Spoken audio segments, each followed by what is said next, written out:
कैदियों ने कैद खाने में नंगा नाच मचा दिया था जब उनको जिंदगी में पहली बार ज्योमेट्री बॉक्स मिला। इनको समझ नहीं आया कि इसका करना क्या है। उसमें से प्रकार निकाल के बोतल के ढक्कन में छेद कर रहे हैं, फिर उसके अंदर से पानी पी रहे हैं। आधे बच्चों को पल्ले ही नहीं पड़ रहा है कि ये दो मुंह वाले प्रकार का करना क्या है, तो वो बैठ के उसकी स्ट्रेचिंग खोल रहे हैं। कुछ गांव के लौंडों ने मिलके तो हथियार वगैरह बना लिए थे। ये देख, ये अपने को यहाँ से हुक पकड़ना है, उसके बाद तुम जैसे खींच के इसको छोड़।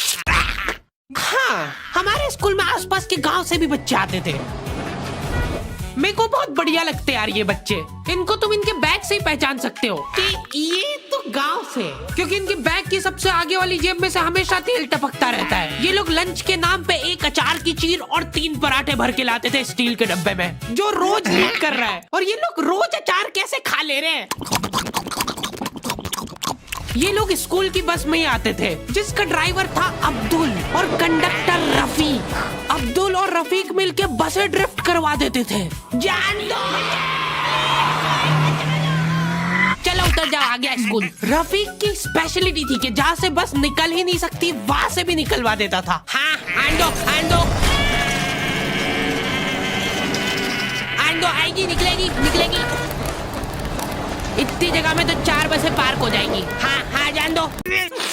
उन्होंने रोते रोते समझाया कि मत रो। आधा दिन ये चला, फिर आधे दिन ऑटो वाले ने वापस से मजे लिए।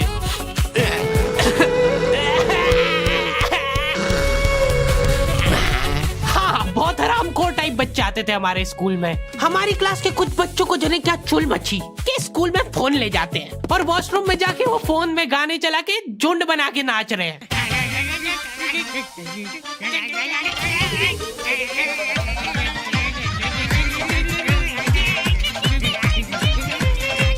उधर साइड में लाइन डिस्टर्ब हो गई यार उन बच्चों की, जो कांच में बाल बनाने के लिए लगी है। वॉशरूम में मूतने से ज्यादा लंबी लाइन बाल जमाने के लिए लगी होती थी। और तुम गौर से देखोगे इनको तो पता चलेगा कि सब लोग सेम ही चीज कर रहे हैं। बाल गीले करके अपनी जेब से कंघा निकाल रहे गोल वाला, उसके अंदर 2 उंगली फंसा रहे और फिर बाल खड़े कर रहे हैं।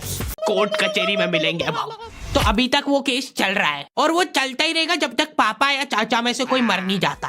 हमारी क्लास के बच्चे बहुत बतौकड़े थे।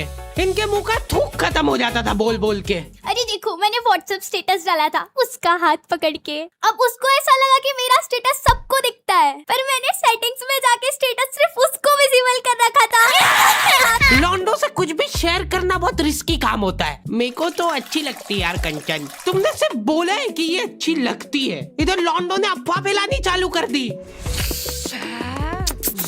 सर, उसको आंख उठा के मत देखना, भाई की बंदी है। जब भी वो पास से निकल रही है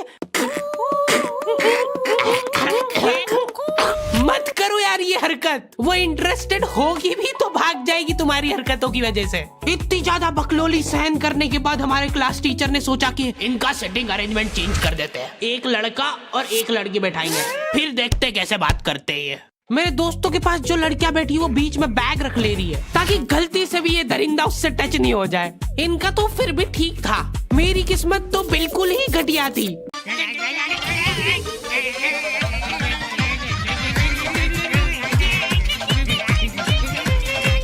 उधर साइड में लाइन डिस्टर्ब हो गई यार उन बच्चों की, जो कांच में बाल बनाने के लिए लगी है। वॉशरूम में मूतने से ज्यादा लंबी लाइन बाल जमाने के लिए लगी होती थी। और तुम गौर से देखोगे इनको तो पता चलेगा कि सब लोग सेम ही चीज कर रहे हैं। बाल गीले करके अपनी जेब से कंघा निकाल रहे गोल वाला, उसके अंदर 2 उंगली फंसा रहे और फिर बाल खड़े कर रहे हैं। और बाहर निकलते से सारे टीचरों ने घेर रखा है इनको, क्योंकि इतनी जोर जोर से गाने बजा के नाच रहे थे ये लोग। किसके पास है फोन, जल्दी से बता दो। मैम ऐसा कुछ नहीं, हम तो मुंह से गा रहे थे। किसी से भी पूछ। मैम इसके पास ही है फोन, हमको छोड़ दो, हम तो सिर्फ बाल जमा रहे थे। तुम कुछ कांड करते हुए पकड़ा जाते हो तो तुम्हारा दिमाग चलना ही बंद हो जाता है एकदम। इनसे पूछ रहे कि बताओ बेटा क्यों लाए तुम स्कूल में फोन। मैम वो यूट्यूब से पढ़ाई करने के लिए। स्कूल में? हाँ, हमारे स्कूल में सबसे बड़ी टॉप की सजा होती थी सस्पेंड करना। और मेरे को पता नहीं क्यों बहुत बढ़िया लगती थी ये सजा। ना तुमको स्कूल वालों को लीव लिख के देना है, ना स्कूल वाले तुमसे पूछेंगे कि तुम कहाँ गए थे। रिटायरमेंट वाली लाइफ जी रहे हो तुम स्कूल में। उसके मम्मी पापा को बुला के वो फोन भी दे दिया और उसको सस्पेंड कर दिया। अब वो बच्चा घर पे बैठ के आराम से फोन चलाता है और अपना जीवन खुशी खुशी बिताता है। उसके घर में सिर्फ 2 ही रिटायर्ड लोग हैं, एक उसके दादाजी और दूसरा वो।